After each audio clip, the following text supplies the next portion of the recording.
Whatever political party you identify with, you are welcome here. Whatever color, culture, or creed you identify with, you are welcome here. If you are vaccinated or unvaccinated, you are welcome here. Now look around. Look around at these faces in this crowd. Take a good look around. This is America the Beautiful. And it's worth fighting for. You are worth fighting for. Your children are worth fighting for. Our freedom is worth fighting for.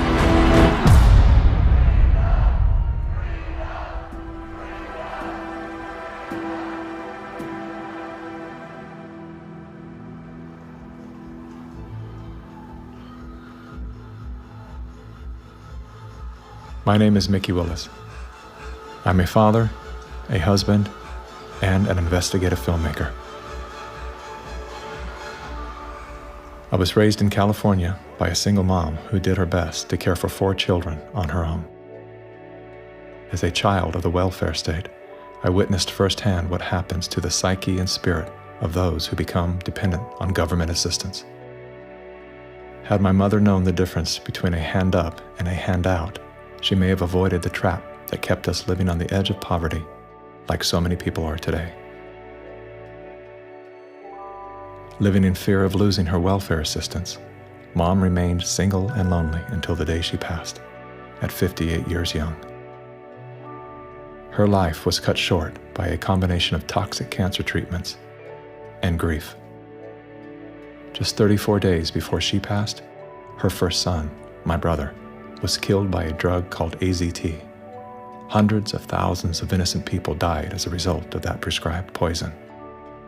The pusher of AZT was none other than Dr. Anthony Fauci.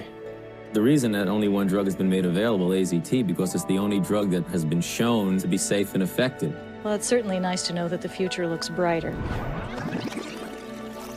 30 years later, there he was again. Same script, same actors, same performance. These are safe and effective products. Knowing what that man had done in the 80s and 90s, I couldn't believe he was still in a position of such power.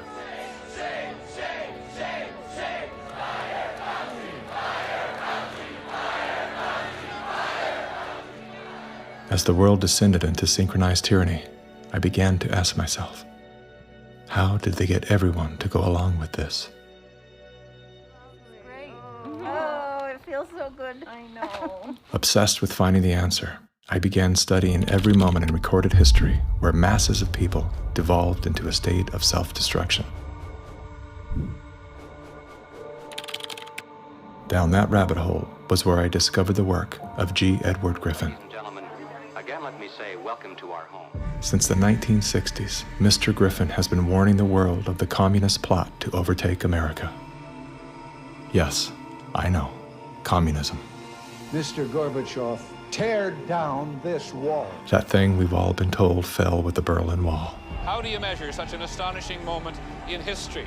It was Napoleon who said, "History is a lie agreed upon."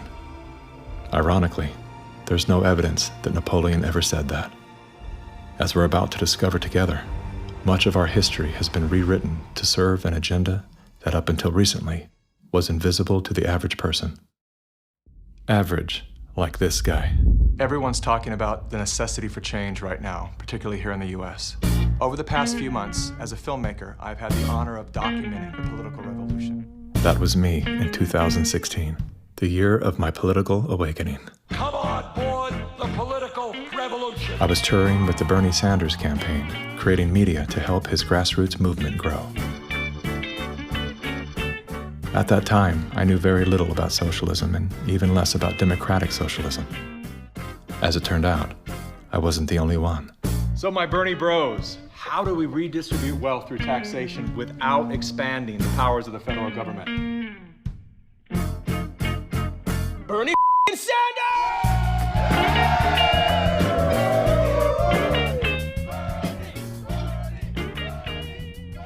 As confusion set in, I began turning my questions inward. Are they hypnotized? am I hypnotized? That question, that one simple question, activated some strange sort of faith healing. Suddenly, I could see.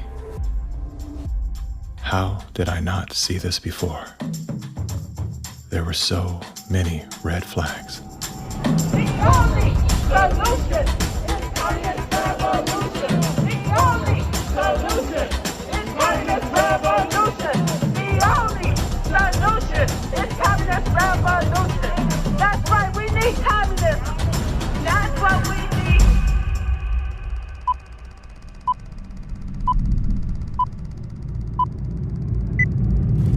I'm well aware that whether you're here in person or through the medium of motion picture, that for most of you, it's not easy to fit meetings of this kind into your schedules. But the fact that you are here indicates that you do have an interest in the subject. So in order not to waste any of your time, let's dispense with the usual preliminaries and get right down to the business at hand. We're going to examine in quite a bit of detail the communist theory and practice of revolution, particularly as applied to the United States. Now, this will not be something dreamed up out of thin air. This will be the strategy as taught by them and advocated by them in their own manuals, in their textbooks, and in their schools. The new program of the Communist Party on this subject has this to say.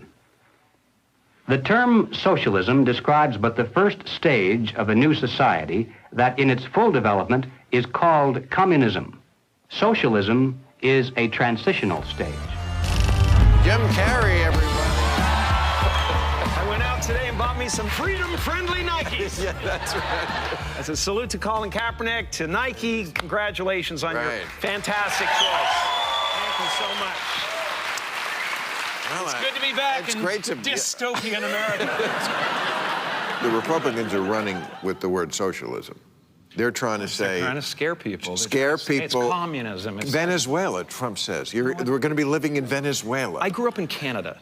I'm here to tell you that this bullshit line that you get on all of the political shows from people is that it's a failure. The system is a failure in Canada. It is not a failure in Canada. I never waited for anything in my life. I chose my own doctors. My mother never paid for a prescription. It was fantastic. And I just got back from Vancouver, and I keep hearing this, like, Canadians are so nice. Canadians are so nice. They can be nice because they have health care. Because they have a government that cares about them. In Canada, the authorities say it's now a state of emergency.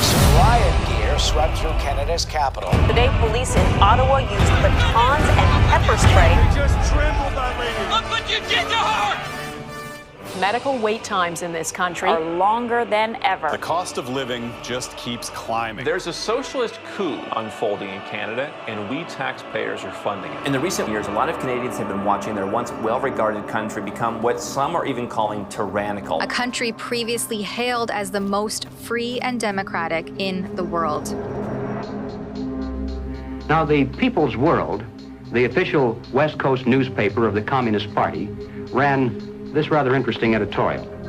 What is needed now is an effort that begins to approximate the magnitude of the problem. As a minimum, such a program should demand massive emergency action by the federal government. The federal government has invoked the Emergencies Act.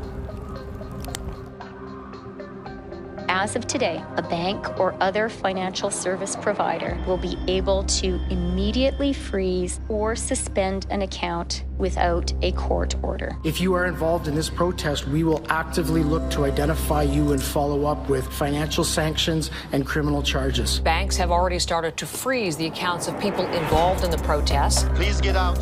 Immediately get out. Intimidating people in a church during the Passover. Unbelievable. Growing up under communist dictatorship, I have been warning Canadians that that's what's coming. I could smell it. I could see it at every corner.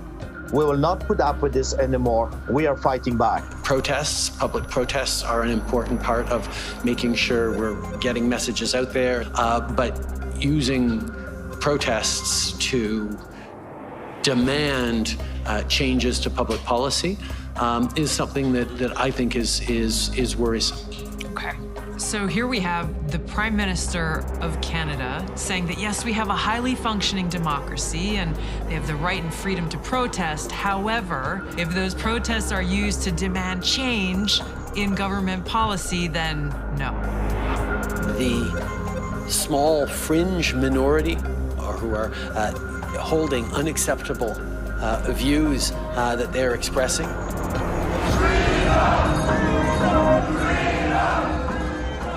Do not represent the views of Canadians who know that following the science and stepping up to protect each other is the best way to continue to ensure our freedoms, our rights, our values as a country.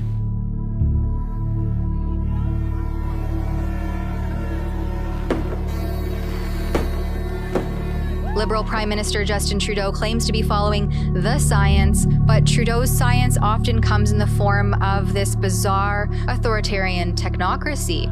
I think that Justin Trudeau stepped on the landmine when he weaponized the banking system in Canada against the truckers.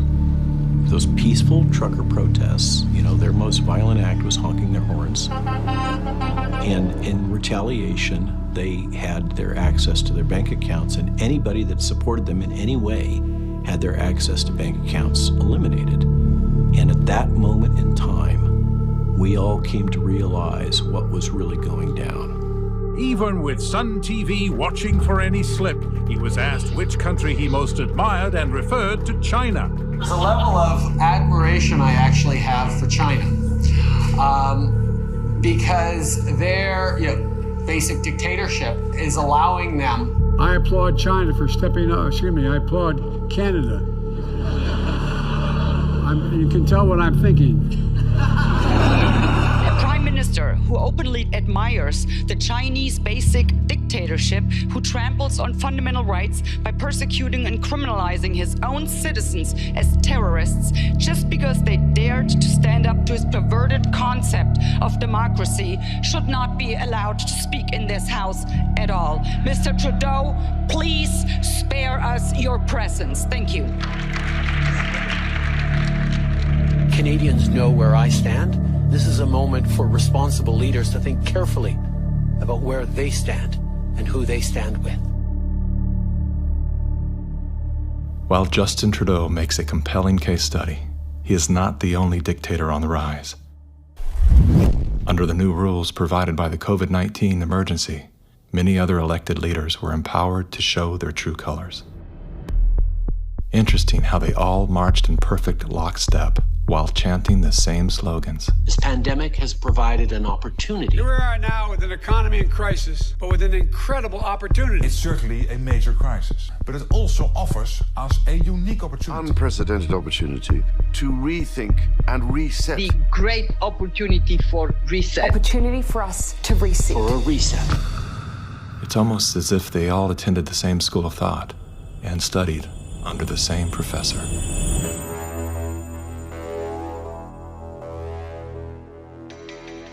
Some people would say this revolution is characterized by the fight of robots against human beings. And we will win this fight. Professor Klaus Schwab was born in 1938 in Ravensburg, Germany, where Nazi crimes against humanity were committed. His father, Eugene Wilhelm Schwab, was the managing director of Escher Weiss Ravensburg, a company that used slave labor to manufacture weapons of war for the Third Reich. While Klaus's father was at the helm, the Nazi Party awarded Escher Weiss Ravensburg the title of National Socialist Model Company. Years later, Klaus Schwab joined the board of directors at Escher Weiss Ravensburg, where he played a key role in the development of South Africa's nuclear weapons program during the darkest years of the racist apartheid regime. Today, Klaus Schwab is the founder and executive chairman of the World Economic Forum. If you'd like to meet the people who are supposed to repair the state of the world, or give a piece of your mind to the bankers who helped get us into this mess, we can tell you where to find a lot of them. The World Economic Forum. Founded in 1971, the World Economic Forum is an international private organization which receives billions of tax-free dollars from its members and their global enterprises. Every year, the WEF brings together its members with world leaders, big pharma executives, tech titans, Hollywood celebrities, media personalities, and internet influencers to meet in the secluded mountains of Davos, Switzerland. It is a tiny town folded into the Swiss Alps, a village where you could bump into Bill Clinton, Bill Gates, the head of Google, and the Queen of Jordan, all in one place. A lot of reporters cover the forum, but few get inside. It turns out there are two Davoses, one you see and one you don't. After hours, there are hundreds of private parties where deals are done. People who can't be seen together in public can meet here. Your Royal Highnesses, Excellencies, distinguished heads of state and government, the future is built by us, by a powerful community as you here in this room. Klaus Schwab, the founder of the WEF, is particularly upfront and even proud of his ability to shape and influence world politics.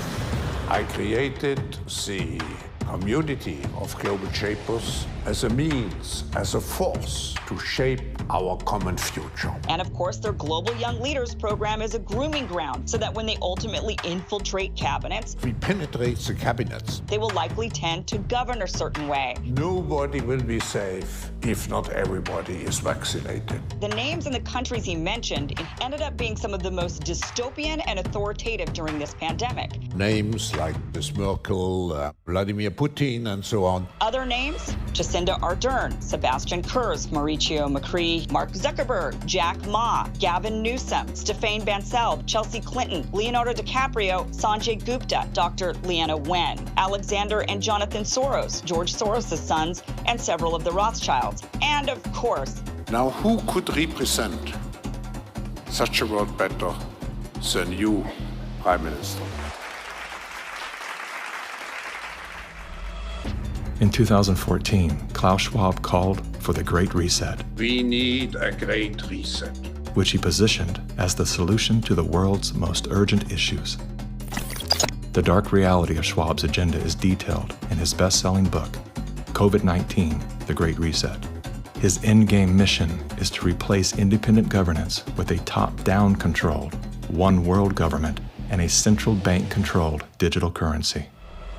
When they say, you'll be happy, what they mean is, you'll be enslaved. That's why they're talking about a great reset.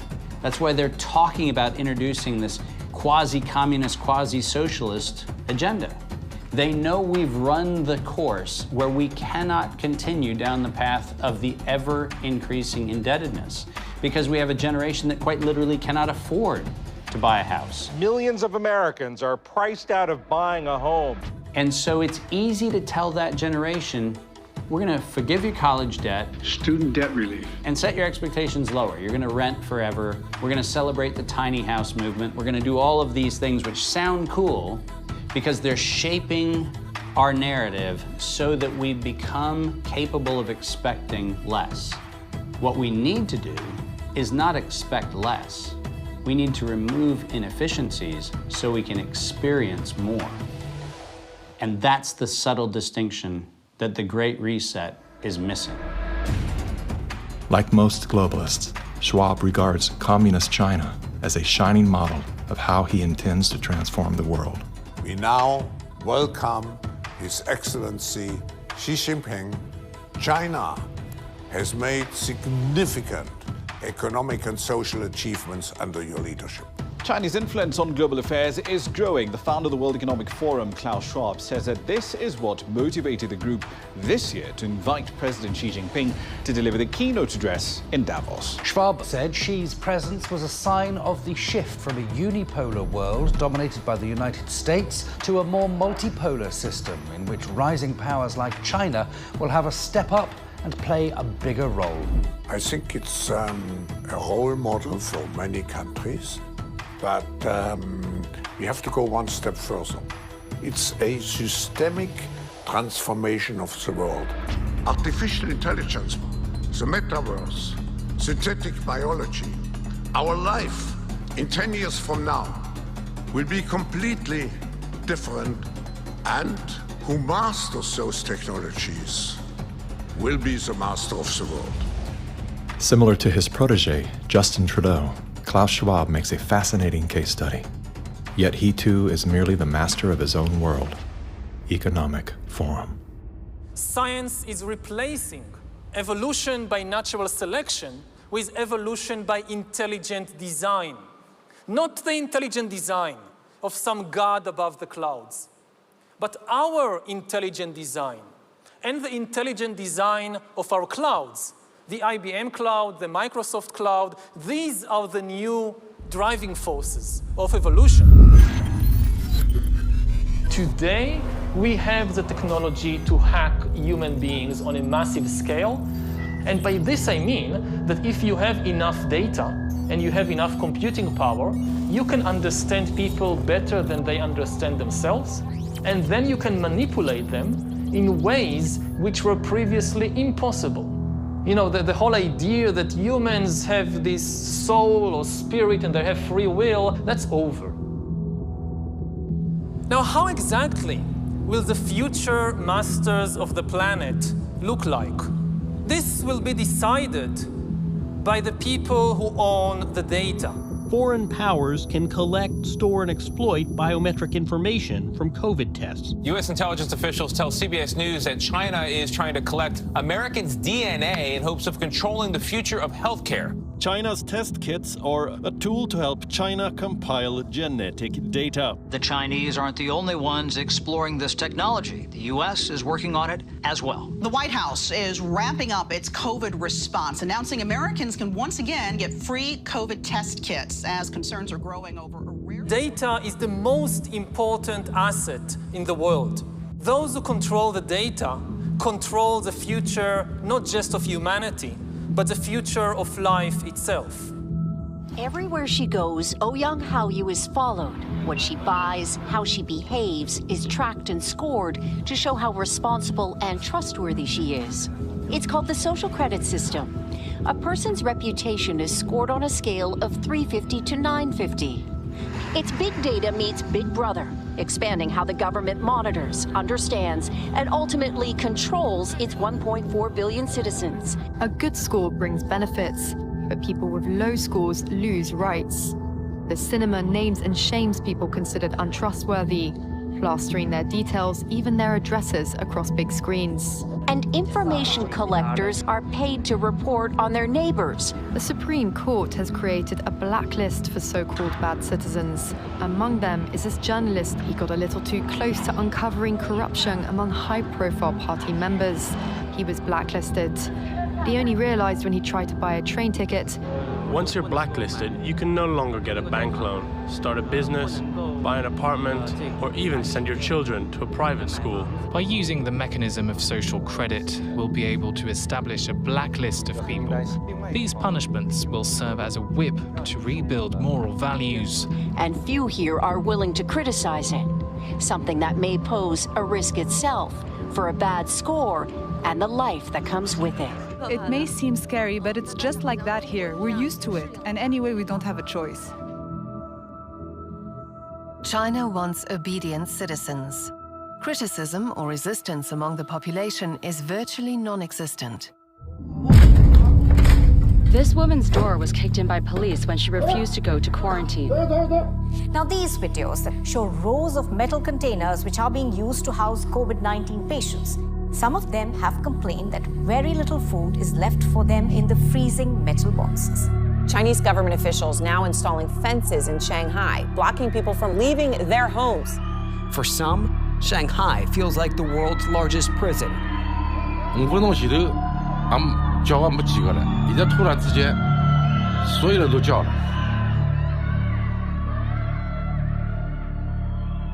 How does a handful of autocrats gain total control over a population of 1.4 billion? I have 2 master degrees, one in clinical psychology, one in statistics. And at the beginning of the crisis, I started to study the statistics a little bit. The initial mathematical models and the initial statistics all had dramatically overrated the dangerousness of the virus. That was the moment when I started to think how it was possible that an entire society and an entire population was in the grip of a narrative which in many respects was blatantly wrong. After a few months it became clear to me that the only mechanism that could explain what was happening in society was what is usually referred to as mass formation.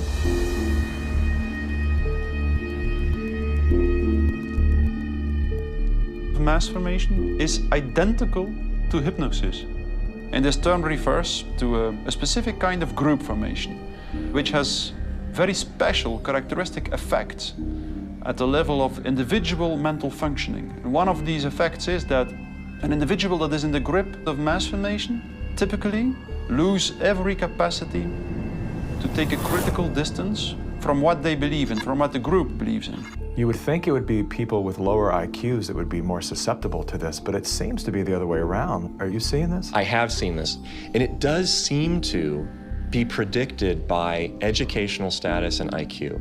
We look to be verified for our belief system, right? And so a doctor goes to the CDC. The CDC says this is true, it must be true, I'm staying in that zone. It's actually people outside of the system go, well, I want to challenge the CDC here for a second. Where's this study come from? Where's it, and that's what I do. All of these people were kept out of the conversation. All I can comment and you were there. wanting me to sign onto a social contract where the scientific method isn't being used. I'm not interested in medical pedigree. I'm interested in medical consensus.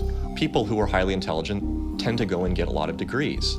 Those people have spent so many years in institutions to get those degrees that they have developed a trust and confidence in not only the educational institutions, but those that support them, which are largely government bodies.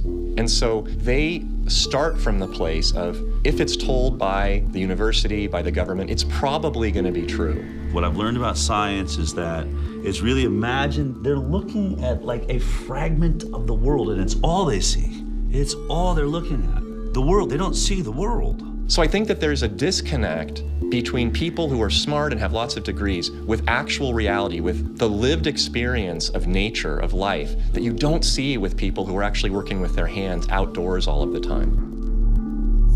A mass formation typically emerges in a society when very specific conditions are met. First and for all, the most central condition is a major part of the population needs to feel lonely.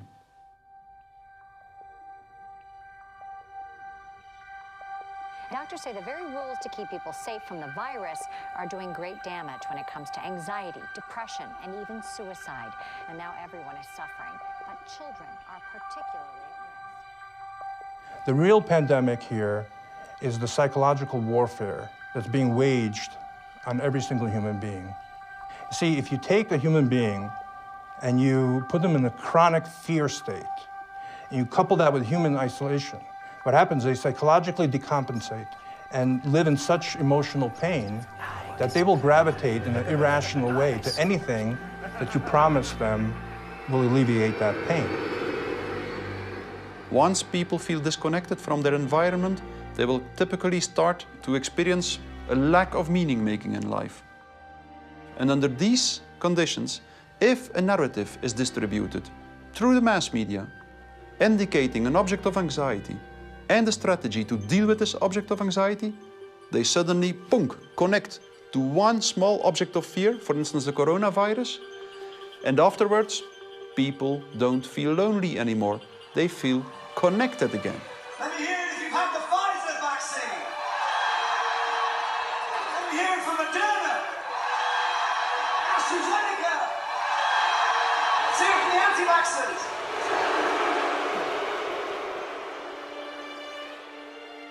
The new kind of social bond is highly problematic, just because the connections between the individuals even deteriorate more, and the bond between the individual and the collective becomes stronger and stronger and stronger, which make them willing to sacrifice everything for the collective.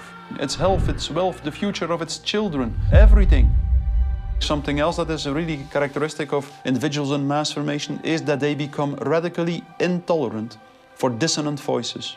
The people who are not getting vaccines, it's time to start shaming them. What else? Or leave them behind. Vaccinated person having a heart attack? Yes, come right on in. We'll take care of you. Unvaccinated guy, rest in peace, Wheezy.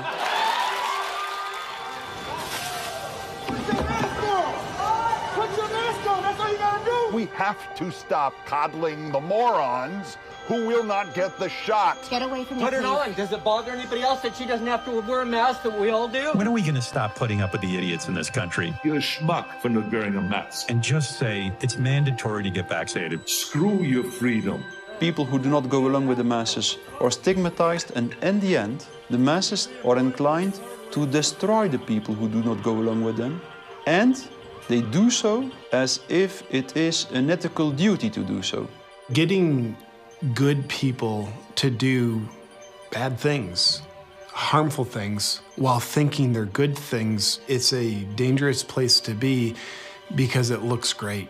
You feel great while you're being used. They will sacrifice themselves, and they see it as a virtue because it demonstrates their complete obedience to the cult, to the group, to perform ritualistic behavior which causes them harm. One of the most clear illustrations of this was when the leaders of the Communist Party in the Soviet Union were sentenced to death, often tortured to death. They did not object. They said things like, if this helps the Communist Party, it's my pleasure to do it. That's something that was observed in all major examples of mass formation in history.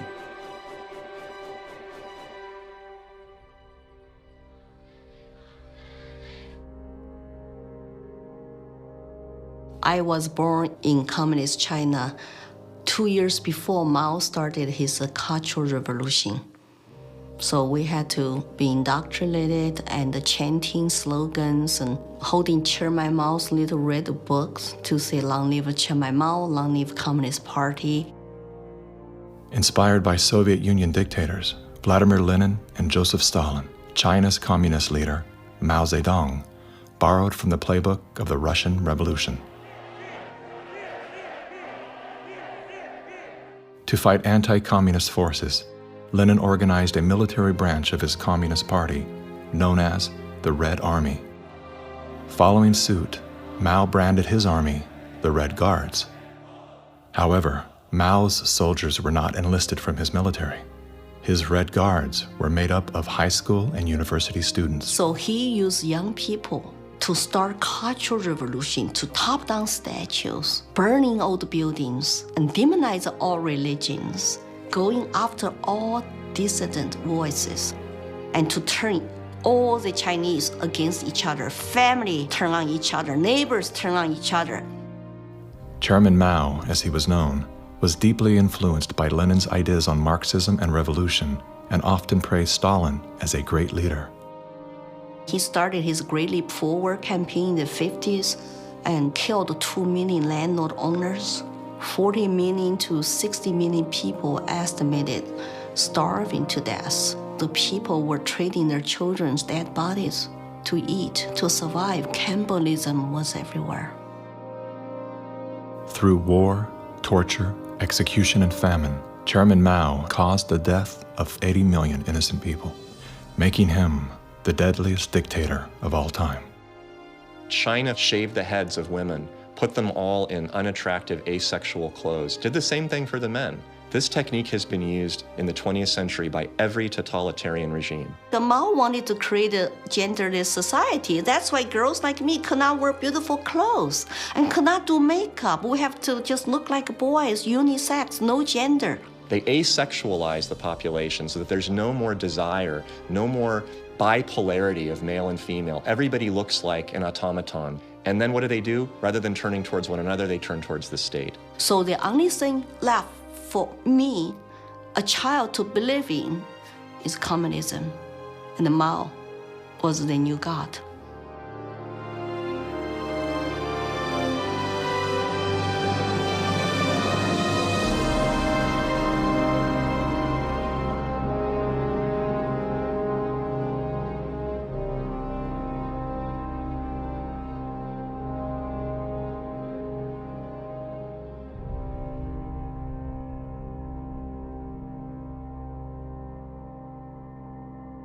Now, in China, the government is not only cracking down on Muslims, but on other religions as well, as it pushes to assert communist ideology. Here's something else that is banned in China: Falun Gong, a religious movement that emphasizes on spiritual enlightenment and cultivation of virtue.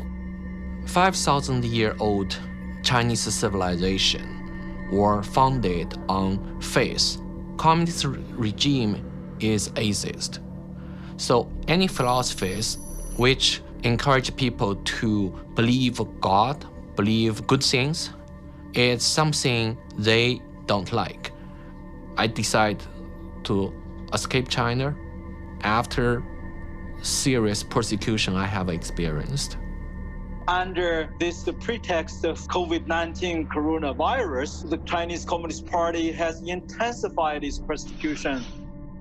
We were arrested several times and detained in various detention and brainwashing centers.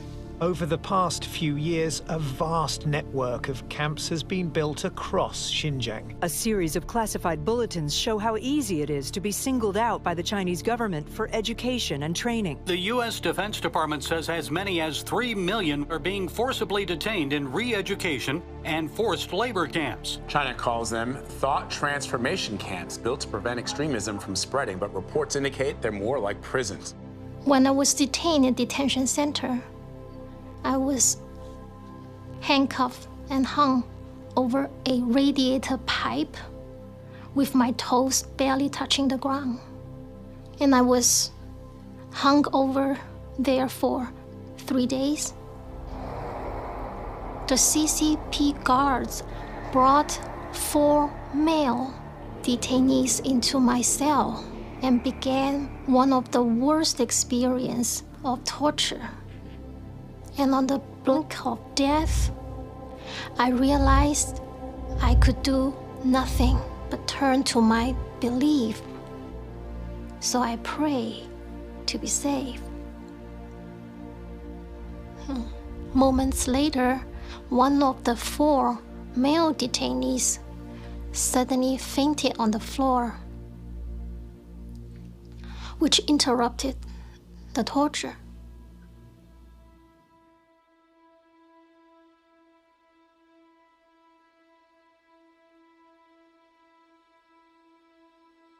I left China because my parents were heavily persecuted for their practice of Falun Gong. From age 1 to age 5, my grandparents were taking care of me because my parents, they were always inside some dark cells being tortured. My first clear memory of my mother, I was brought to a brainwashing center and saw her being tied up to a chair with like people behind her guarding her, and she had a very thick plastic tube inserted into her nose, and she was being force-fed at the time. She just looked like she was in so much pain, and I was 5 at the time. It's just very traumatizing.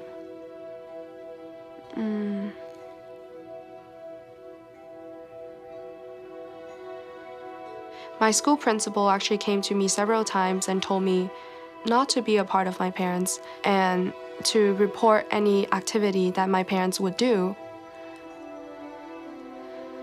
They're instilling all the lies and hatred into the younger generation. The young people are used today to do the American Cultural Revolution, to turn the kids basically not to trust their parents anymore. And say, oh, my parents don't understand me, I'm confused. I need to turn to my teachers, turn to other authority figures. Look at the Mao's Cultural Revolution to say how many similarities are there.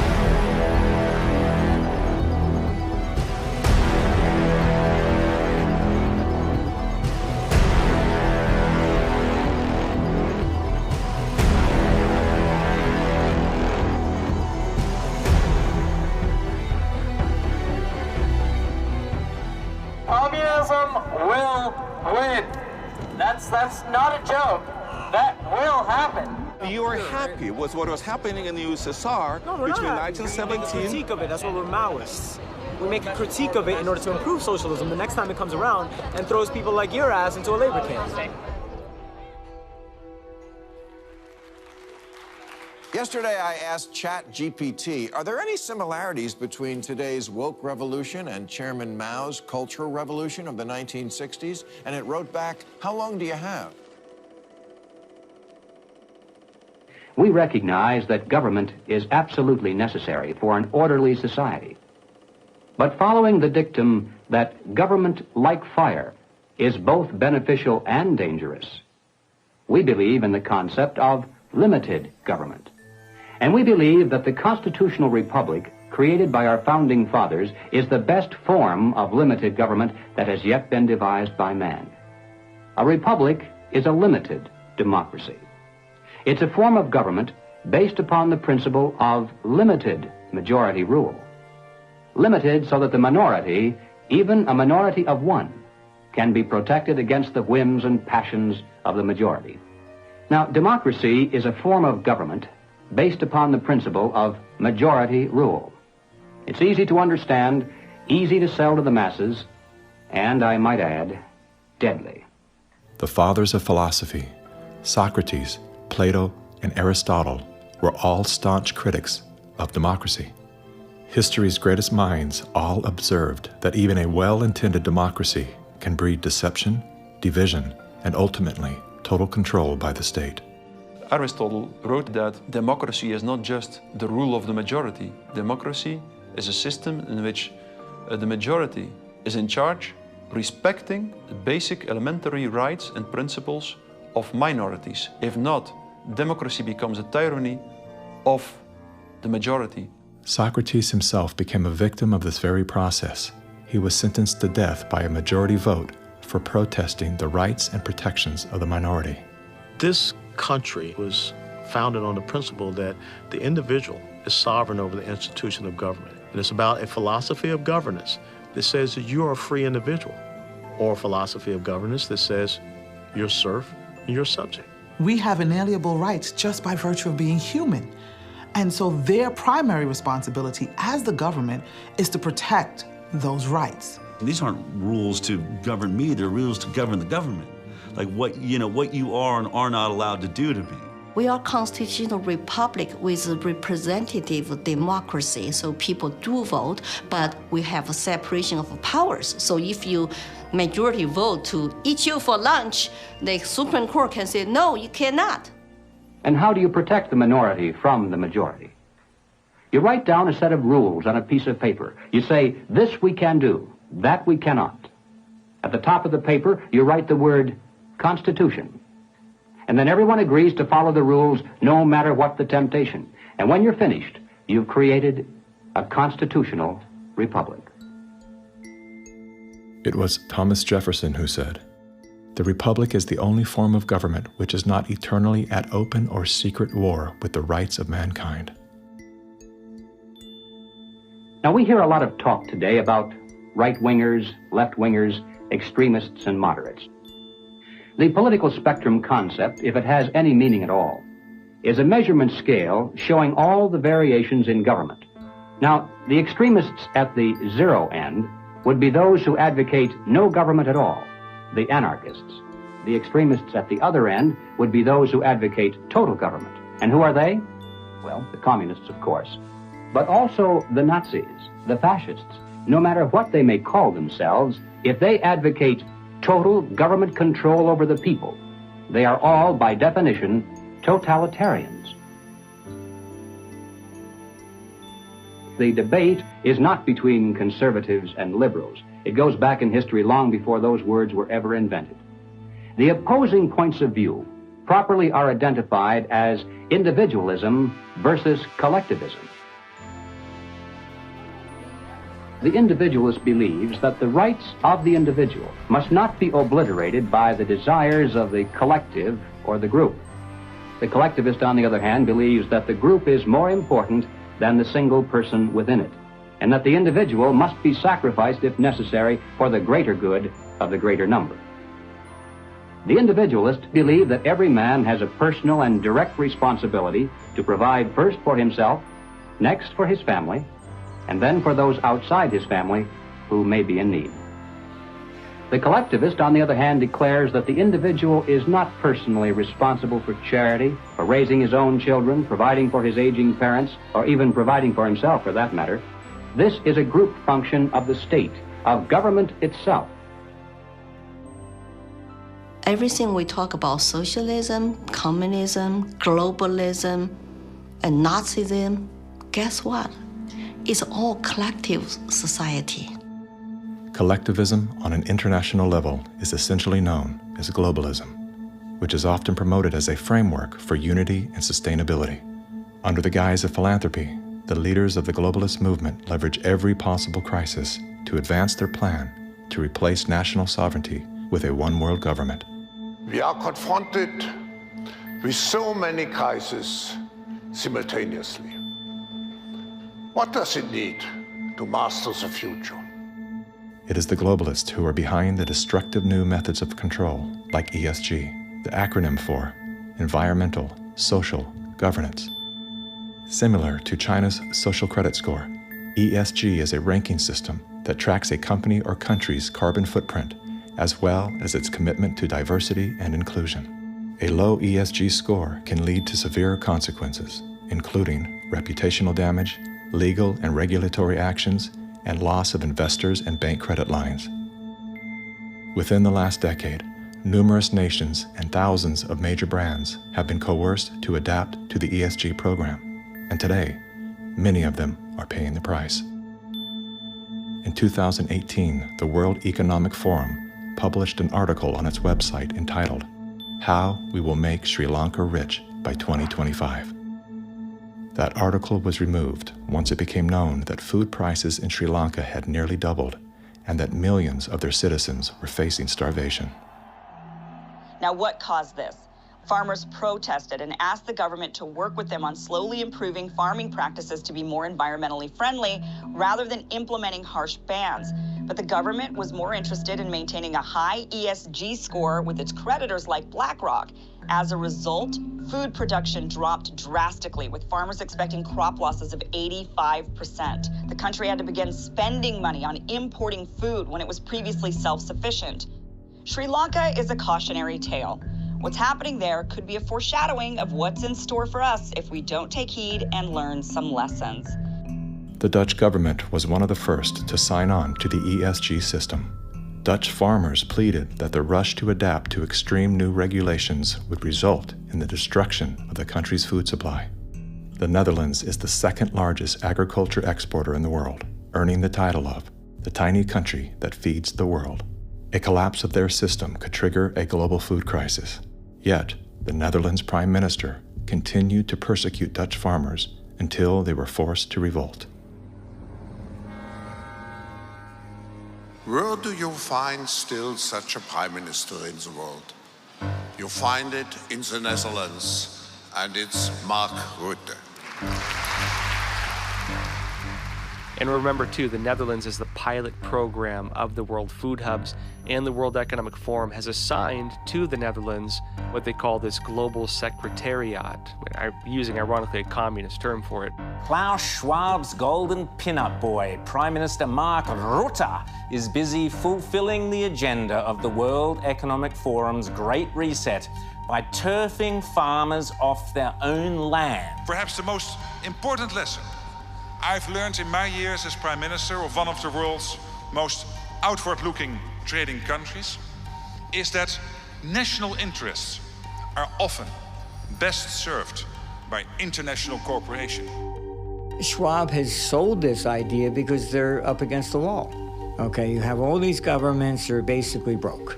So what will happen is if they defaulted, then all the people have lost their pensions, they've counted on it, and they're going to be storming their palaces with pitchforks. Schwab has sold the idea that, well, we go towards Marxism and you can still retain power. None of these net zero climate schemes work without massively disrupting or even destroying the lives of the little people. If you think about what created wealthy people wealthy throughout the many years of our human history, was the ownership of land. And you have governments right now that are looking to take ownership of real estate, and it's happening everywhere. And you have this movement of individuals kind of going like, hey, like people should never profit off of real estate. And unfortunately, that ideology is what the government is using to take control. If we look at data from 2001 to 2015, there is a slow and steady trend towards more corporations owning single-family homes, apartments, office spaces, and less individuals actually owning real estate. Blackstone Group actually recently raised a record of $50 billion to take homes from American families. During the pandemic, when all people were ordered to lock down indoors, why did governments around the world make exceptions for mass protests? We've all heard the term fire sale. In this case, it's not a metaphor. When a community is damaged by protests, the value of local properties plummet. Investors then gobble up the devalued real estate for pennies on the dollar. In many cases, the leaders of the decimated communities receive kickbacks for allowing this transfer of wealth. Big companies and investment firms swooping in and buying up some of the only affordable homes in your neighborhood. The more you have individuals not own their own home, the more you have individuals not financially independent, creates more dependence on big financial corporations that profit off of mass people. So we are going towards a world where the people are owning nothing. I always say, like, if we don't own anything, well, who does? Bill Gates, business magnate, software developer, philanthropist, nation's largest farmland owner. Gates owns nearly 270,000 It's a reinstitution of Marxism where, communism owned all the property. In his Communist Manifesto, Karl Marx wrote, "The theory of communism may be summed up in a single sentence: abolition of private property." Karl Marx was a German philosopher and social theorist who lived in the 1800s. He is the co-author of the Communist Manifesto, which has been referred to as the Bible of Communism. His theories of class conflict and dialectical materialism were instrumental in shaping socialist and communist movements worldwide.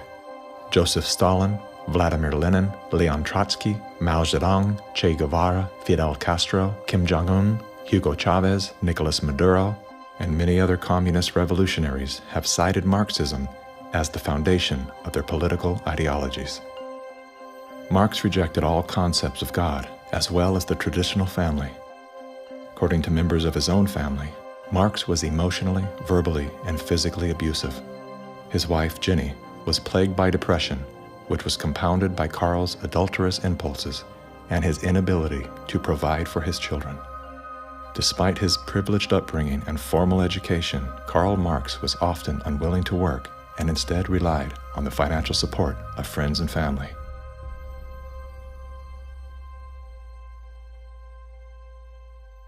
In 1943, the following directive was issued from party headquarters to all communists in the United States.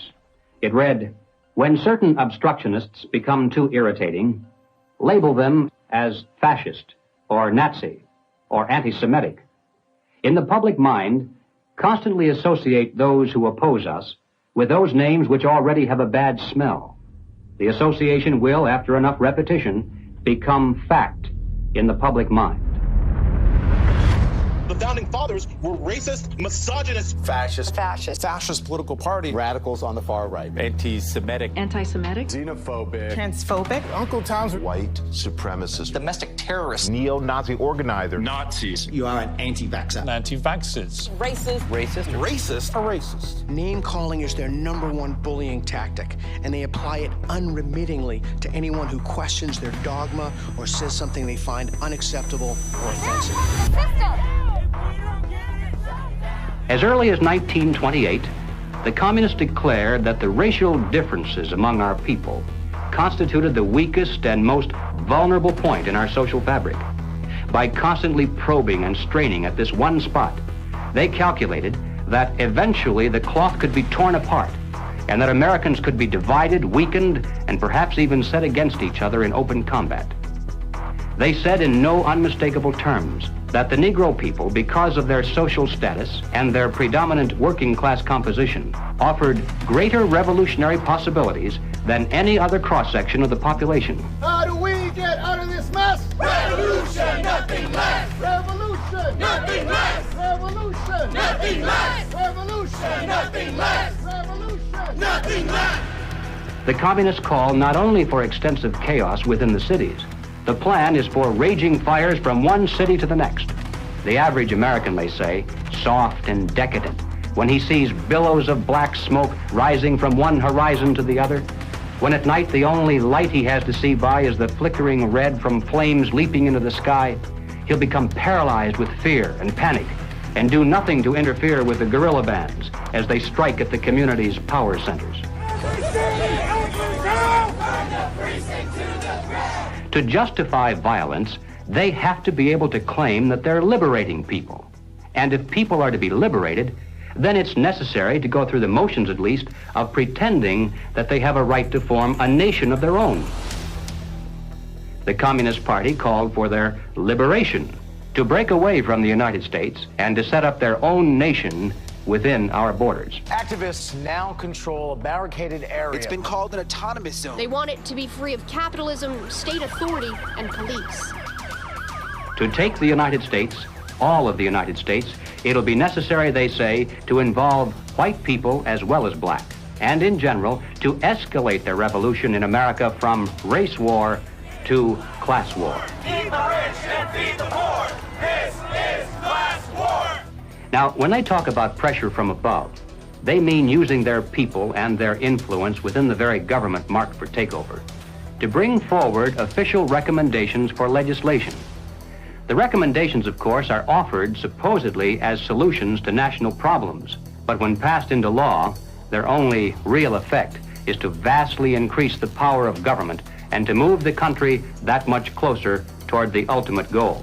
The pressure from below, then, involves using their influence over the various mass membership organizations of the country to create the appearance of great popular support for these recommendations. Of course, the members of those organizations must never suspect that they're being used to promote the communist program. Now, the silent majority, the average person, is caught right in the middle. He looks above and sees highly respected spokesmen for government calling for socialist legislation. He looks below and sees mobs of demonstrators shouting for the same thing. He says to himself, has everyone gone crazy, or is it me? Now, he's still in the majority, of course, but he doesn't know it. He thinks he's helplessly outnumbered, and he bows to what he thinks is the democratic will of the majority. Here's an interesting thing I've noticed is even with a lot of these ideologies, right, with what people call these days, woke, if people were these horrible, awful, bigoted, racist, xenophobic, white supremacists, it wouldn't even work. The only reason it even works is because people are so compassionate that they, I want to make sure I use the right words and I say the right phrases. So you're actually weaponizing the fact that people are decent people, and you're taking that compassion and you're targeting it at, this is the group of people who you should be angry at. They weaponized human compassion. We mustn't kid ourselves into thinking that the communists have placed their agitators only into the black communities. They're working both sides of the street. They want hatred, violence, and bloodshed between the races, and they don't care how they get it or whom they use, even children if necessary. My young comrades. Hi. This is my way of figuring out if you've been tainted by the patriarchy. Oh, this looks creepy. It looks creepy. Why? There's just like this thing about white people that just makes me be like... Oh, looks like Donnie got a full cookie. Because he's a white man. Say it with me. Structural racism. Yeah! You may have wondered why the Communist Party has been a staunch supporter of the drive to place a black studies curriculum into our high schools and colleges. The reason becomes obvious the minute you take a look at the textbooks and the study guides. Schools are now radicalizing our kids. I mean, this is the volume of the book from Critical Race Theory, and it literally says here, whiteness is a bad deal, and it has a symbol of Satan. You gonna deliberately teach kids this white kid right here got it better than you because he white? You gonna purposely tell a white kid, oh, the black people are all down and suppressed. How do I have 2 medical degrees if I'm sitting here oppressed? Not only is it in the schools, but it's in the workplace, it's throughout society. It's destroying this country. If this continues, we will look back and be responsible for the dismantling of the greatest country in the world by reverting to teaching hate and that race is a determining factor on where your destiny lies. Thank you. Sarasota School Board Chairwoman, what has been the worst of what you've had to deal with in terms of community or parental reaction? The calling of names, tyrant, Marxist, communist, and they want to move kids over to charter schools and private schools without the oversight of the state. And that's wrong. Education authorities in the United States are asking the government to use anti-terror laws and involve the FBI against parents who protest against the way their children are being taught. It identifies no fewer than 13 possible federal crimes, including making annoying phone calls. How about this one? They could be prosecuted for using the internet in a way that might cause emotional distress. Over the weekend, Democrats voted to ban gendered language in House rules. And that means no more terms like father or mother. Is the administration's official policy to replace the term woman with birthing people? Black birthing people. Black birthing people. Black and indigenous birthing people. You shifted from using the term mother to birthing people. Again, if we're trying to be precise in the language that's used. Mom's a pretty good word. I'm not a birth person, I'm a mother. Can you provide a definition for the word woman? Can I provide a definition? No. Yeah. I can't. You can't? Not in this context. So I'm not a the biologist. meaning of the word woman is so unclear and controversial that you can't give me a definition? Do you believe then that men can become pregnant and have abortions? Yes. Literally everything that was fought for women's rights is going straight down the drain. This environment that has been created and corrupted and manipulated does not respect women, does not respect children, does not respect men. It cares nothing for family. So that's why they have to attack mother and remove father, because she's going to protect that child, he's going to protect that woman, and they both are going to protect society. Good evening. Good evening. Thank you very much.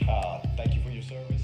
When you talk about a parent-child relationship, you're talking about something primal that is in the heart of the liberal, not the Marxist, that's in the heart of the person who's conservative. And they're pushing the boundaries on something that they cannot control. Washington State is on track to lawfully take gender dysphoric children away from parents who oppose transitioning treatment.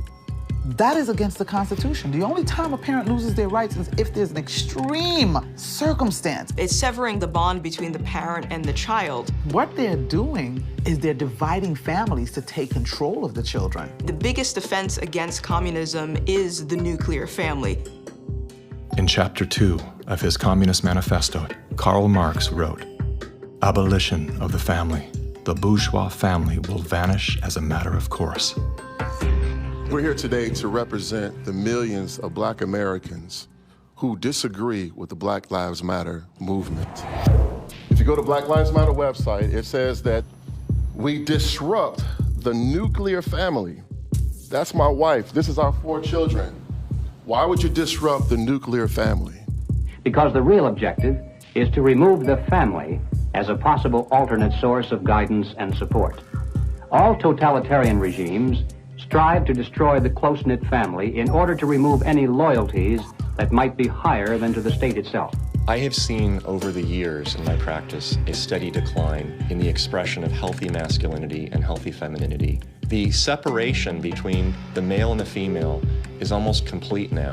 And it's due specifically to the ongoing attacks against masculinity and the degradation of femininity. And if our family structure is lost in the next generation, what do we have left? We're just a bunch of listless individuals living our lives out virtually behind a computer screen and following the orders of the government. Maybe it's because I came in the movement at 17 and a half, so I have just a knack for knowing how to organize young people. I was at our publications table today, and I was speaking to this young person, And he grabbed the book and he said, it's like Mao's Red Book. And I was like, man, that's what I was thinking. And it was just really cool to hear him make that connection. I was like, how about you buy like 10 to 15 of these books and you all have like a youth organizing group where you talk about it and you really try to engage this. We need to build off of this. We actually do have an ideological frame. Myself and Alicia in particular, we are trained Marxists. I do believe in Marxism. It's a philosophy that I learned really early on in my organizing career. Investigations into the Black Lives Matter organization has revealed links to groups that are pro-communist China. The self-proclaimed Marxist Black Lives Matter co-founder Alicia Garza also owns the Black Futures Lab project. Yet, all would be lost for the Black Future Lab if not for the Chinese Progressive Association. Donations to the Black Futures Lab don't go directly to the foundation itself. The Chinese Progressive Association gets them instead. Through forensic investigations, we now know that the 2020 BLM fiery but mostly peaceful protests were organized and partially funded through a network of pro-communist organizations. One of the groups is US-based Liberation Road, which was founded by a faction of the Communist Party of Vietnam. Liberation Road is allied with the new communist movement and has direct ties to the Chinese Communist Party. The San Francisco-based, communist-rooted Chinese Progressive Association formed a sister company called Asians for Black Lives to serve as a bridge between BLM and the Chinese Communist Party.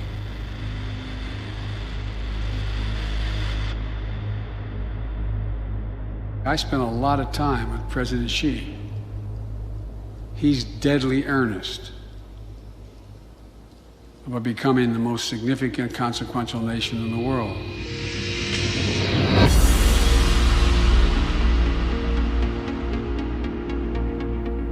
When we speak of China, it's important to distinguish between the people and their oppressive government.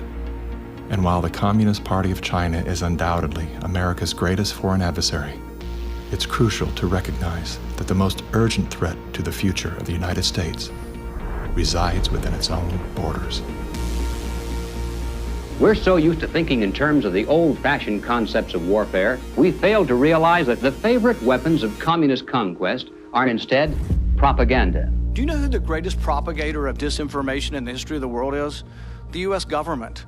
The slanted view of history. History has been written to tell us a certain story. The 1619 Project is trying to reframe that story. What these people are doing is subverting young black minds to think that the Revolutionary War was fought in order to preserve slavery. And it's based on something that simply isn't true. The tactics of internal subversion. I thought that America was racist. I thought it was patriarchal. I thought our capitalist society was just a means of exploiting people. And I thought all of these things because that is what I was told. The preaching of hatred to incite civil disorder. I want to tell you, Kavanaugh, you have released the whirlwind, and you will pay the price. A California man is facing federal charges for the attempted murder of Supreme Court Justice Brett Kavanaugh. Treason, blackmail, the smear. This is the first time Assange is being questioned over the rape allegations. The LA Times ran an article calling Larry Elder a black white supremacist. All committed by soldiers who wear no uniform and who claim to be loyal citizens of the target country marked for conquest from within. World War III that rages around us right now is a political war, an economic war, a psychological war, a spiritual war. As a matter of fact, the bomb, as a psychological weapon, is being dropped on the American people every single day. You probably assume you're safe. That could be a deadly mistake. Bracing for food shortages. And labor shortages. Shipping delays. Supply chain disruption. A new coronavirus variant. The worst virus variant. Ultra transmissible. It can kill you. It can kill you. A surge in crime. A surge in crime. Acts of terrorism. Domestic terrorism. White terrorism. White supremacy. Mass shootings. And nuclear conflict. World War III. World War III. Vladimir Putin. Russia. Environmental doom. Fire, storms, and deadly floods. I don't want you to be hopeful. Science tells us we have 9 years. This storm will kill you. I want you to panic. It is promoting fear. It will kill your children. Feelings of fear. It will kill your pets. The world is a very terrifying place. Unless you get lucky. I want you to feel the fear I feel every day. Walk me through, if you would, what happens scientifically inside our minds when we're in a state of fear, and then how that affects our external choices and the direction of our lives. This is well known and well researched in the psychological literature and the psychiatric literature, that when someone is afraid, when someone is in a state of fear, that person cannot think rationally. You resort back to a more primitive way of making decisions, which is highly emotionally driven. And when you're placed in a chronic state of fear, as we have been, you end up in what I would call a traumatized state, meaning that you're not just momentarily scared, you are frozen. You have seen your ability to think critically suspended. The issue is not about COVID or vaccines or anything else. It's not that. That is the polarizing impulse that gives rise to our general sense of ill at ease, which then amplifies our willingness to fall for reflexive classifications like race or, the isms that we want to fight about. The more we can distract people by creating the illusion that says everything is fearful, the more we can manipulate the population. We were groomed for decades to be fearful, whether it was drop and cover. We must be ready all the time if the atomic bomb explodes. Duck and cover. To protect against the threat of nuclear annihilation, or more recently, the impending ecological collapse of our planet in 12 years that AOC and Greta Thunberg keep warning us about. The world is going to end in 12 years if we don't address climate change. How dare you? All of these fears are grounded to some degree in reality. They're not completely invented, but they are exaggerated so greatly that we cannot actually reason through them anymore. When people are afraid, they won't just accept authoritarianism, they'll demand it. They will demand it. Somebody do something. Somebody take charge and tell me what to do. Like, where do I stand? Where do I walk? What do we do? What are the rules? And again, people in power always use that, right? What do they say? Never let a good crisis go to waste. We can take this and we can now enact policies that normally we wouldn't be able to get away with. Maybe in a couple of decades, when people look back, the thing they will remember from the COVID crisis, this was the moment that we agreed to be surveyed all the time. And maybe even after the event is over, maybe we can still keep 30%. And over time, multiple crises, suddenly you have a government or an individual who has far more power than they're actually supposed to. The leaders of the mass, the people who pronounce a narrative in public space, usually are hypnotized themselves. They believe they need to reshape society to be able to deal with the challenges society faces. And they believe so fanatically in that ideology that they think it's justified to manipulate and cheat and to use all kinds of narratives to convince people to go along with that ideology. We're going to go visit Mom. I'm going to bring the home family to see Mom. No. We will shut you down. We will cite you. And if we need to, we will arrest you and we will take you to jail. You either get your tests done and make sure you're cleared, or we will keep you in a facility longer. It's going to be very hard for people to do a lot of normal life unless they can prove their vaccination status. Such as, you're not going to work in this particular agency or institution, you're not going to be able to go to this college or this university. Once we start doing that, you will see more and more people willingly get vaccinated. If the fear of losing your job, your friends, family, and future isn't enough to coerce you into submission, perhaps these incentives will entice you to willingly comply. It's everything from cash prizes to college scholarships. Now offering kids 12 and up limited edition Avengers comic books. Thousands of prizes available, including cruises and Super Bowl tickets. They're giving away Ford F-150 trucks. They're giving away shotguns and hunting rifles. Marijuana dispensaries are giving away joints for jacks. Krispy Kreme announcing this week a free donut. And yes, free beers. That's right. Get a shot and have a beer. Today could be your lucky day. California's vaccine lottery. One grand winner to take home up to $5 million if you get vaccinated next week. They made it exciting, right? There's a reason people go to Vegas. It really could be somewhat lucrative if they aren't already persuaded. 13-year-old Joshua says one of the best parts of getting a shot at Mickey D's, lunch on the house. Just think of this when you think of vaccination. Vaccination. If you need luck with love, dating apps are offering incentives too. Vienna Brothel is providing COVID-19 vaccinations and giving those who take up the offer a 30-minute session with a, quote, lady of their choice. We have finally found the one thing that makes us all more attractive, a vaccination. To love one another, as Jesus said, get vaccinated, get boosted. Do you think that it's being posed as politics, but it's behaving like a religion? Because it's acting like a religion. Yeah. It's dogmatic, it's absolute. It's, if you do not believe in it, you are condemned to hell. Maybe this is a new religion. God did answer our prayers. He made the smartest men and women, the scientists, the doctors, the researchers. He made them come up with a vaccine. That is from God to us. And we must say, thank you, God. Thank you.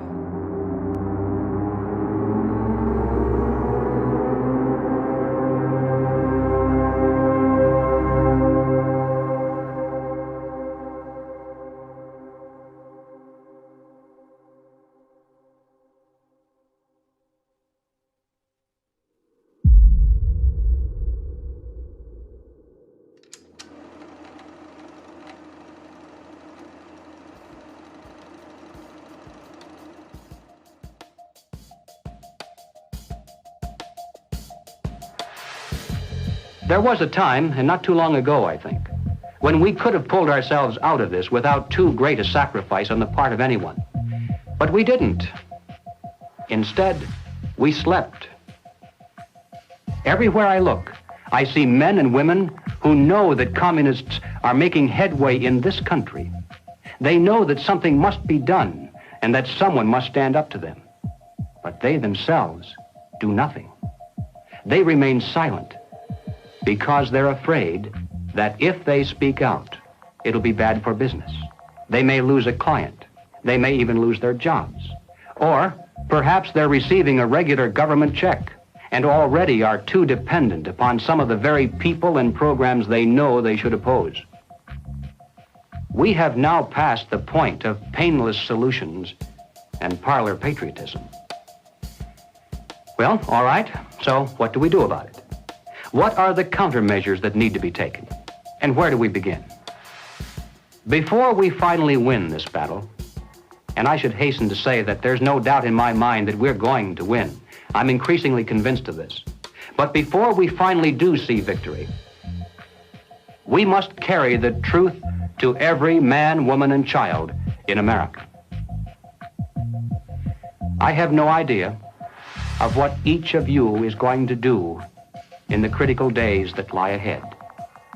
It may be much, it may be little, it may be nothing at all. I don't know. Only you can answer that question. But ladies and gentlemen, whatever it is you decide to do for your country, do it soon. Do it now. Every minute that you delay further will add dearly to the price of ultimate victory. Mr. Griffin, that was over 50 years ago. Where are we now? Hearing that phrase after all these years is kind of a shocker because I didn't realize really at the time how accurate it was going to be. But we're in the middle of it now, and so the ultimate victory is still ahead of us. How did you know way back then what would be happening today? It's a long story, of course, but I did take a fascinating tour of the Communist Bookstore in Los Angeles when I was very, very young. I was working for an insurance company. I was Mr. Corporate America, you know. That was the period when the hippie, image was pretty popular, and a lot of these guys in that bookstore were in that uniform. And I think they felt I was a potential recruit, Yes, we've always been quite willing to talk about We'll talk about socialism anywhere, in the streets or in the Senate, anywhere, They're a communist faction making a big power play for SDS. Is there any communists back here? I guess there is. Yes, they are communists, and yet our nation seems unconcerned. Many newspapers, television commentators, and educators call these young revolutionaries dissidents. But are these voices of mere dissent, of mere student unrest, or of sedition and revolution? They invited me to come to their study groups, they called them. They were really the recruiting funnel, you know. And I didn't have to pretend to be interested because I was interested. I wanted to see what these guys were up to. And of course, the more I read, the more I realized that these guys were deadly serious. And so my crusader gene said, hey, buddy, you better stop worrying about the corporate ladder and making money and looking good and start doing something about it. And I'm glad I did, because after that point, my life had a meaning and had a purpose more than just self-centered. Who are some of the key figures behind this agenda? I'm not sure we can name names. We know that there are layers and layers of control and influence, sort of pyramidal in form. At the bottom level, of course, it's just all the common people. Most of them don't even know what's going on. It used to be that an invader could come in with a superior army, and people resent it, but they obey because if they don't, they get killed. Now, if they want to conquer people in this environment, they have to do it through the mind. And of course, today, after all the technology that we have, and the control over the communications and the images and the school system and the media, they have absolute control over the funnel of information that comes to the average person. And the average person, if they're not aware that there's a real war going on for their mind, they will be helpless. And as long as people are on the edge of fear, they're willing to give up their liberties and pay lots and lots in taxes. A tax on carbon. And as I passed through that idea that, in my view, the enemy is in a category called collectivism. And that's the word that applies to all of these things: socialism, communism, fascism, Nazism. All of these things are merely variants of collectivism. That is the philosophy based on the assumption that the group is more important than the individual, and that the individual must be sacrificed if necessary for the greater good of the greater number. That's the trick. You're doing this for society. Obviously, you don't like to tell people what to do, but sometimes for the good of society, that's necessary. We have to start doing things for the greater good of society, and not for idiots who think that they can do their own research. But it's not about me and my rights to choose. It's about how I love my neighbor. You are not doing this for yourself. If you are at all like me, your own health, your own risk is not a big rational driver of all of your actions. They trick us into thinking that if you act in your own self-interest, that somehow you are selfish. And nothing could be further from the truth. Those of us who've discovered this trick long ago, we realize that enlightened self-interest comes into play. If you are acting out of self-interest, you soon discover that the best way to benefit yourself is to help other people. It does come back. The question is, how do we turn the ship around? I think that the path to political hell in America has been voting for the lesser of two evils. They create conflict because the conflict creates fear and confusion, and out of that chaos, people are not too analytical. They'll just struggle for some quick answer, which is who you're going to vote for. That's usually the answer that's offered to them. They think that if you just vote for somebody, the right person, everything will go away. You cannot wait until there's a list of candidates that's published and you say, which one am I going to choose? You know, by that time, the game is over. All those candidates have been selected before you were even aware. You've got to get into politics at the local level so you have some influence in which candidates are selected. And that starts at the grassroots level. You don't come in at the top, you come in at the bottom. If we do that job, we will influence both political parties just like our opponents do now.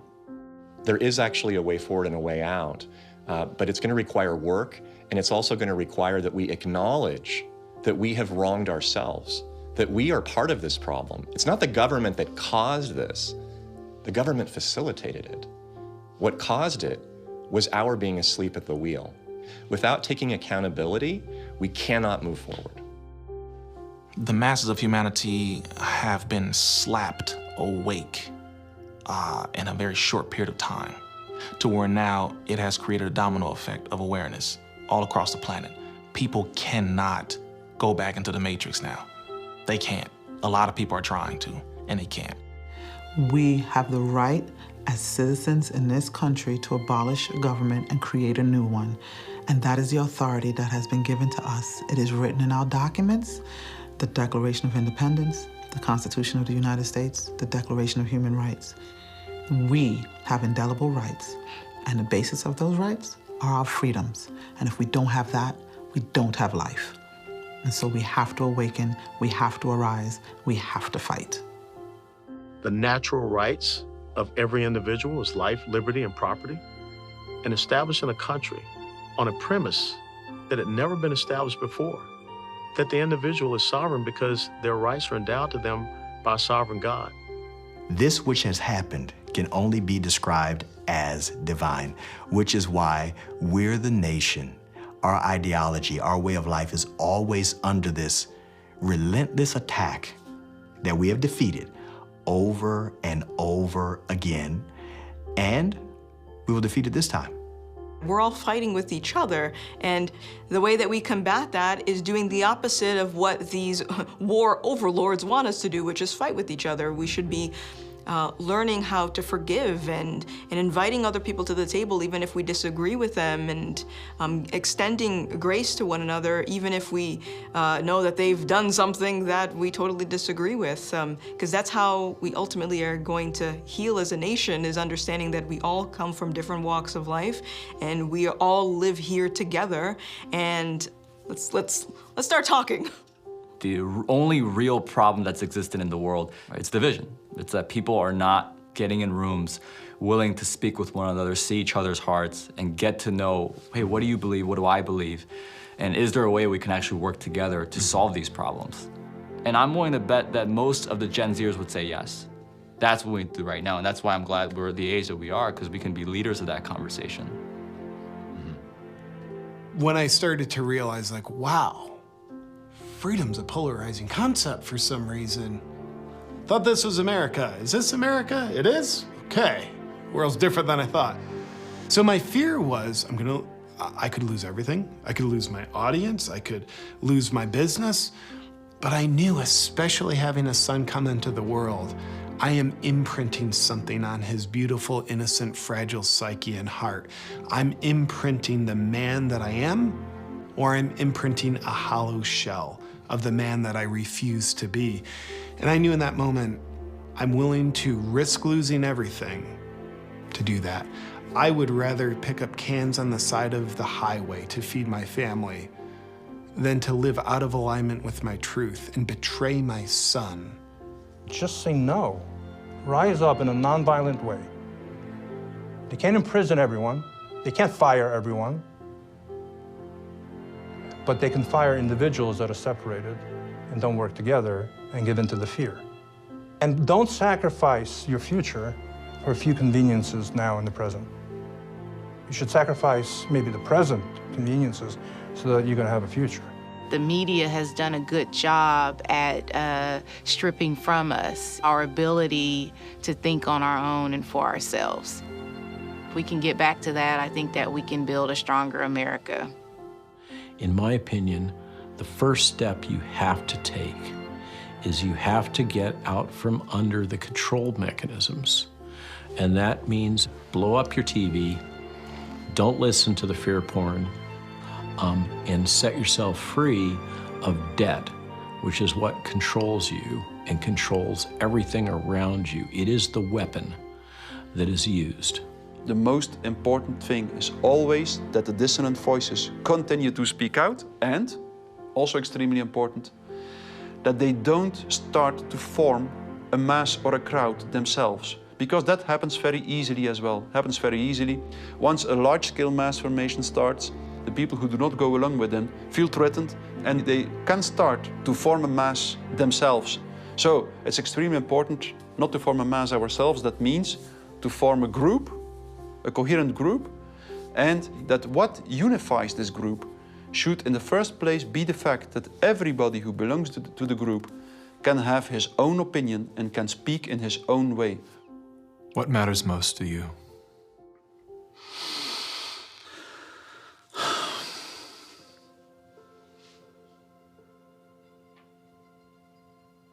I think what matters most to me is freedom.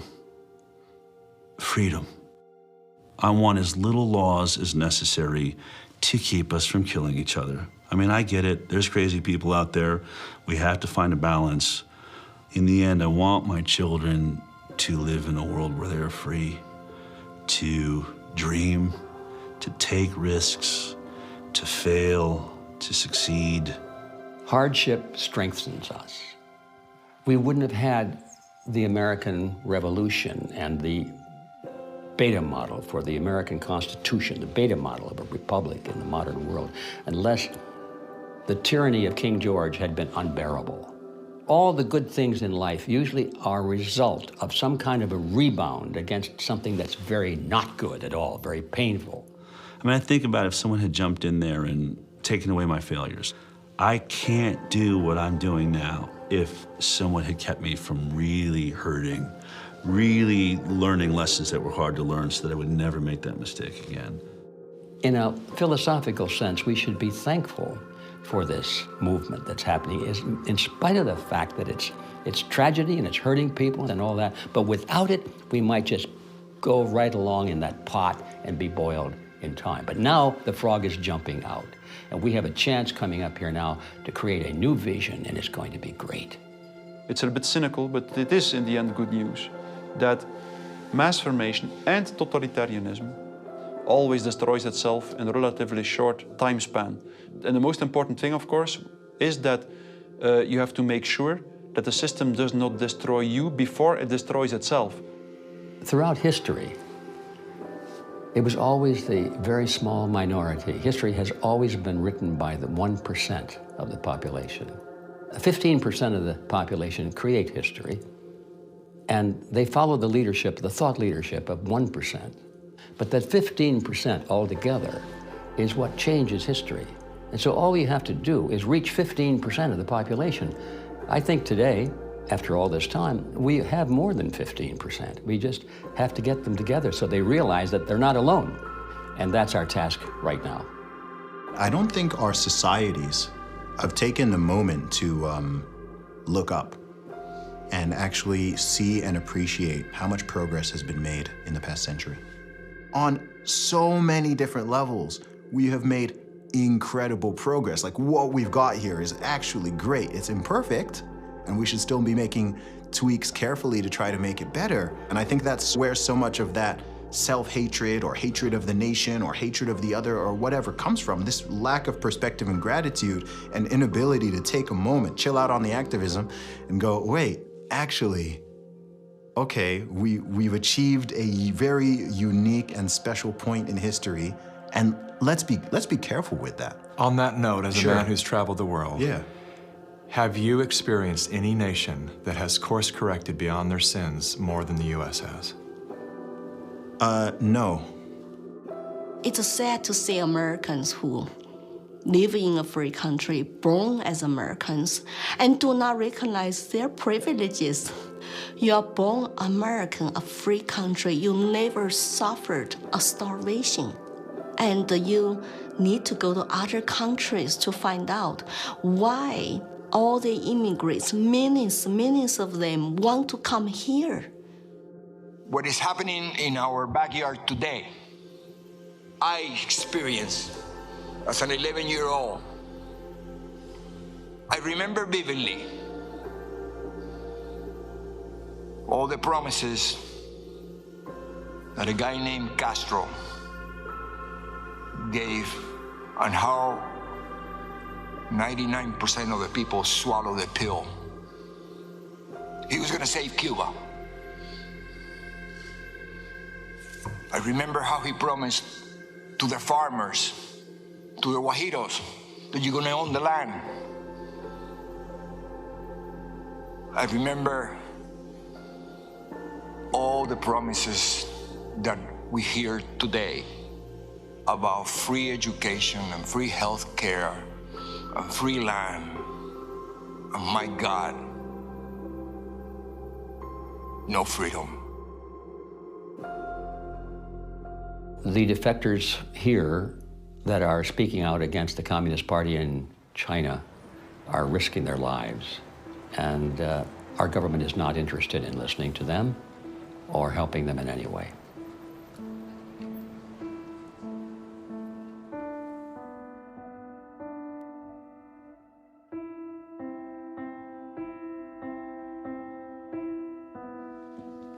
I have been in America for 10 years. I saw a lot of Americans with wonderful hearts. America is a beacon of freedom. I'm happy living in this land to practice my religion and to have a peaceful life. That's my hope. America is last stand on earth for freedom. If we lose this country, the world will be a very dark place. I have 3 children in this country. I want to protect their American dream. So here I am, you know. I've noticed that every time you speak about America, your eyes fill with tears. I do love this country. No place to go. And I just hope people can hear my stories. For past 5 years, I've been telling the same thing. I have no political agenda here. I just want to live American dream and my children live American dream. Sorry about that.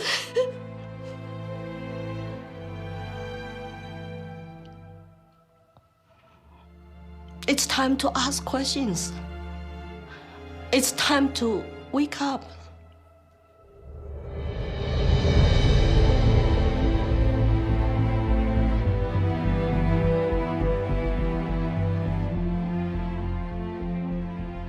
We've been brought together in this moment to face the urgent choice between dehumanization and rehumanization. Dehumanization requires us to do nothing. Nothing other than to allow that process to continue to the point of no return. Rehumanization, on the other hand, requires action. One action. To remember. To remember what we knew as children, when everything was possible, before our attention was captured, before the conditioning set in, before our nature was denied. There's nothing new we have to learn. All we have to do is to remember. And then take the hand of that memory and go out and stand on ground, not concrete, not asphalt. Stand on ground and see if you can feel the heartbeat of a universe that conspired to give you life, so you once again can feel the joy of being completely human.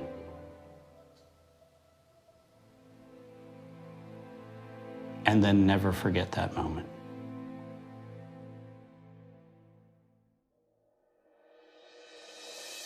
This is the moment for us to activate our innate ability to create solutions. That can only happen through the awareness of symbiosis, defined as a mutually beneficial relationship between different groups. All of life depends on relationships. Every living thing is in communication, from the stars to the planets, the earth, the plants, the elements, the insects, the animals, the humans, and every cell within us. Real change out there begins with real change inside. As Americans today, we are truly a privileged people in a privileged land. But with our blessings come responsibilities, and with responsibilities come risks. The challenge of our time is that we must accept both the responsibilities of our blessings and the risks involved in defending them for ourselves and for future generations. And we must do this without hesitation if we are to be worthy benefactors of that precious heritage of freedom passed on to us through the epic sacrifices of those who have gone before. Now, that is not flag waving, and it is not cliched patriotism. That's a simple statement of the obligations of citizenship in this glorious land, our land, which with God's help we shall preserve.